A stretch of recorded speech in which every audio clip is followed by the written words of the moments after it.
जंगल में बारिश का मौसम चल रहा था। उसी जंगल में मीनाक्षी नाम की चिड़िया रहती थी।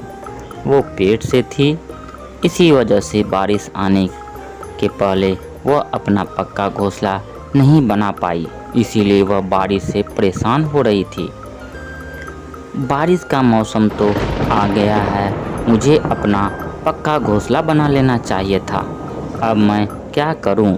बारिश का पानी तो सीधे घोंसले में आ रहा है और धीरे धीरे घोंसले में पानी भर जाएगा। लगता है मुझे किसी की मदद लेनी चाहिए।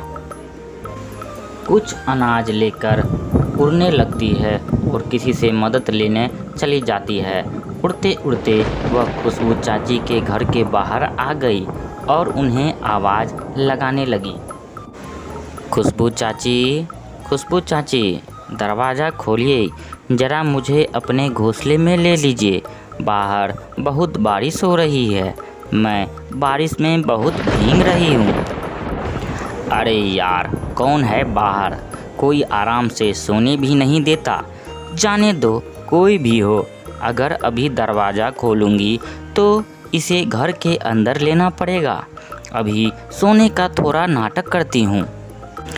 अरे, लगता है खुशबू चाची सो रही है, मुझे उन्हें परेशान नहीं करना चाहिए और वैसे वो नींद में किसी को उठाना भी नहीं चाहिए। मीनाक्षी वहाँ से चली जाती है और उसे तंग नहीं करती है और अनाज की पोटली लेकर दूसरी तरफ उड़ने लगती है। कैसे पागल बनाया मीनाक्षी चिड़िया को, वो हमारे घोंसले में फालतू के आना चाहती थी। मीनाक्षी उड़ते उड़ते बारिश में कौवा के घर आ जाती है। गोड़ी कौवी जी, उठिए और मुझे ज़रा कुछ खाने के लिए दीजिए। मेरे पेट में चूहे कूद रहे हैं। तुम्हें पता भी है मुझे कब से भूख लगी है? सुन रही हूँ आपकी आवाज़। मैं क्या करूँ? मैं भोजन खा के नहीं बैठी हूँ यहाँ, मैं भी तो भूखी ही हूँ। अरे दो ना खाना, हम दोनों मिलकर खाते हैं, बहुत ज़ोरों से भूख लगी है। अच्छा, यहाँ क्या अनाज हमारे घर में उगते हैं? यहाँ अनाज का एक दाना भी नहीं है। कहाँ से तुम्हें खाना अनाज दूँ? मेरे पेट में भी चूहे कूद रहे हैं। अरे, यह बारिश भी रुकने का नाम नहीं ले रही है। काश अनाज खुद चलकर हमारे घर आता और दरवाज़ा खटखटा कर कहता, दरवाज़ा खोलो, मैं आ रहा हूँ तुम्हारे पेट में जाने के लिए। तभी अचानक दरवाजे पर मीनाक्षी चिड़िया ने दस्तक देती है। गोड़ी कौवी, किसी ने दस्तक दी है वहाँ, जरा जाकर देखिए तो, कहीं ऊपर वाले ने हमारी बात सुन तो नहीं ली है। कौवी भैया, दरवाज़ा खोलिए, मैं बारिश में भीग रही हूँ। अरे मीनाक्षी, तुम यहाँ इतनी बारिश में क्या कर रही हो? कौवा भैया, मुझे अपने घोंसले में ले लीजिए, बाहर बहुत बारिश हो रही है। बारिश की वजह से मेरे घोंसले में पानी जमा हो रहा है। बारिश ख़त्म होते ही मैं अपना दूसरा घोंसला बना लूँगी, तब तक अपने घोंसले में रहने दीजिए हमें। तभी कौवा को मीनाक्षी के पास एक अनाज की पोटली दिखाई दी। अरे वाह, उसके पास अनाज की पोटली है। रुको मीनाक्षी चिड़िया, मैं तुम्हें घर में ज़रूर लूँगा। मैं अभी आता हूँ अपने पत्नी गोड़ी कौवी से पूछकर। कौवा घर में चला जाता है और अपने पत्नी से बोलता है, अरे गोड़ी कौवी, बाहर तो मीनाक्षी आई है, हम लोगों से मदद मांगने, हम उसे घर में ले लेते हैं। क्या हुआ, तुम्हारा दिमाग तो ठीक है ना? यह हमारा घोंसला है, पक्षियों की धर्मशाला नहीं। अरे पूरी बात तो सुनो, उसके पास अनाज की पोटली है, हम उसे घर में ले लेंगे और फिर उससे अनाज छीनकर उस पोटली से पूरी अनाज खा जाएंगे। अच्छा, यह कितनी फ़ायदे की बात है ना। प्लान तो अच्छा है, वैसे तुमने बड़े दिनों बाद अपने दिमाग का इस्तेमाल किया है। मीनाक्षी चिड़िया बाहर से दोनों की सारी बात सुन लेती है। अरे बाप रे, यह दोनों तो मेरा दाना छीनने का प्लान बना रहे हैं। मुझे यहाँ से जल्दी निकलना होगा, नहीं तो मुझसे अनाज की पोटली छीनकर वो लोग खा लेंगे। मीनाक्षी चिड़िया दोनों की बात सुनकर वहाँ से उड़ते उड़ते भाग जाती है। हाँ, चलो चलो, हम अभी उसे बुलाते हैं अंदर और उसे अनाज छीन लेंगे। अरे, यह चिड़िया कहाँ गई यह मीनाक्षी चिड़िया? कहीं भाग तो नहीं गई? अरे, लगता है उसने हमारी बात सुन ली। सत्यानाश हो। इधर मीनाक्षी चिड़िया उड़ते उड़ते एक पेड़ पर जाकर बैठ जाती है।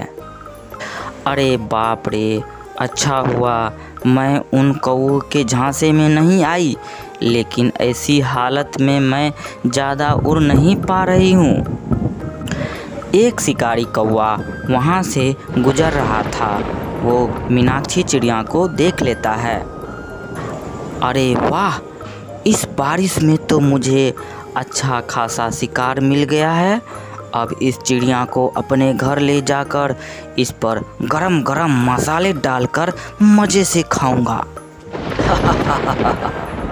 शिकारी पक्षी मीनाक्षी के पास चला गया। वो देखकर तो डर से कांप गई। अरे ना, डरो नहीं, मैं तुम्हें कुछ नहीं करूँगा। तुम बारिश की वजह से यहाँ फंस गई हो। तुम चाहो तो मेरे मदद ले सकती हो। तुम मेरे घर चल सकती हो। क्या मदद? कैसी मदद? मेरा घोंसला यहीं पास ही है, वो बारिश में पूरी तरह भीग गया है। तुम मेरे घर चल सकती हो। बारिश रुकने के बाद तुम सुरक्षित अपने घर चली जाना। वैसे भी अगर तुम यहाँ रही तो कोई और शिकारी तुम्हें खा जाएगा, इसीलिए तुम अपनी जान की फिक्र करो और मेरे साथ घर चलो। शिकारी पक्षी की यह बात सुनकर मीठी सोचती है। अरे बाप रे, मैं इस चील पर भरोसा नहीं कर सकती, लेकिन अगर मैं यहाँ से भाग गई तो ये पक्का मुझे मार देगा। नहीं, मुझे मेरी और अपने बच्चे की जान बचानी ही होगी। क्या हुआ चिड़िया, तुम क्या सोच रही हो? ठीक है, अगर आप मेरी मदद करना चाहते हैं तो ठीक है, कोई बात नहीं। मीनाक्षी चिड़िया, तुम तो समझदार निकली। चलो मेरे साथ घर चलो। मीनाक्षी चिड़िया शिकारी पक्षी के पीछे पीछे उड़ने लगती है और उसके पीछे घर जाने लगती है। हे ऊपर वाले, ये मैं कहाँ फंस गई? आखिर शिकारी पक्षी ने मुझे अपने जाल में फंसा ही लिया। शिकारी पक्षी मीनाक्षी पक्षी को अपने घोंसले में लेकर आ गया। भैया, आपका बहुत बहुत शुक्रिया। आपने मेरी मदद करके मेरी और मेरे बच्चे की जान बचा ली है। क्या तुम गर्भवती हो? यह सुनकर चील की खुशी का तो कोई ठिकाना ही नहीं रहा। हाँ चील भाई, और मेरा अंडा देने का भी समय हो गया है। मुझे बहुत प्यास लगी है। क्या मैं थोड़ा पानी पीकर आ सकती हूँ क्या? शिकारी पक्षी सोच में पड़ गया और मने मन बोलने लगा। अरे वाह, इसे कहते हैं सोने पे सुहागा। अब मैं इस चिड़िया के साथ इसका अंडा भी खा जाऊंगा। बस अब इसे कहीं जाने नहीं देना चाहिए। अरे मीनाक्षी चिड़िया, अगर तुम्हें प्यास लगी है तो मैं तुम्हारे लिए पानी ला देता हूँ। तुम तकलीफ़ मत उठाओ। अच्छा ठीक है, मैं अभी पानी लेकर आता हूँ। तुम यहाँ से कहीं मत जाना। वो क्या है ना, बाहर बहुत खतरा है। चील पानी लाने वहाँ से चला गया। अरे बाप रे, अच्छा हुआ यह मेरी बातों में आ गया। अब जल्दी से यहाँ से निकलना होगा। मीनाक्षी ने होशियारी से अपनी जान बचाकर वहाँ से भाग गई। उड़ते उड़ते वह थोड़ी दूर आ गई। वहाँ से उसे एक कटहल का पेड़ दिखाई दिया। वो एक पेड़ की डाली पर जाकर बैठ गई। अरे बाप रे, आज तो मुसीबत ख़त्म होने का नाम ही नहीं ले रही है। अब मुझे अपना नया घोंसला बना लेना चाहिए, वरना कोई और मुसीबत आ जाएगी। तभी मीनाक्षी चिड़िया को उस पेड़ पर लगे हुए बड़े बड़े कटहल दिखाई देता है। तभी मीनाक्षी चिड़िया को एक तरकीब सोचती है। अरे वाह, यह कटहल कितने बड़े बड़े हैं। हाँ, मैं इस कटहल का घोंसला बना सकती हूँ। यह कटहल मेरे लिए एकदम सुरक्षित है। मीनाक्षी चिड़िया ने कटहल के अंदर से खोखला कर दिया और उसी में अपना घोंसला बना लिया। कुछ दिनों बाद चिड़िया ने एक अंडा दे दिया। तभी वहीं शिकारी पक्षी उस पेड़ पर आकर बैठ जाता है। अरे, मैं तो शिकार ढूंढते ढूंढते थक गया। अब लगता है मैं भूखा ही मर जाऊंगा। उस दिन वह चिड़िया मेरे झांसे में आई थी, लेकिन वो भी मुझे बेवकूफ़ बनाकर भाग गई। हाय रे मेरी फूटी किस्मत, अब ये कटहल भी तो नहीं खा सकता, मांसाहारी जो ठहरा। शिकारी पक्षी को न ही कटहल का घोंसला दिखाई दिया और न ही चिड़िया, वो वहाँ से चला गया। चिड़िया अपने कटहल के घोंसले में सुरक्षित रहने लगती है और खुशी खुशी जीवन व्यतीत करती है। दोस्तों, यह कहानी आप लोगों को अच्छी लगी हो है तो अपने दोस्तों में शेयर ज़रूर करें और लाइक शेयर सब्सक्राइब ज़रूर करें। धन्यवाद।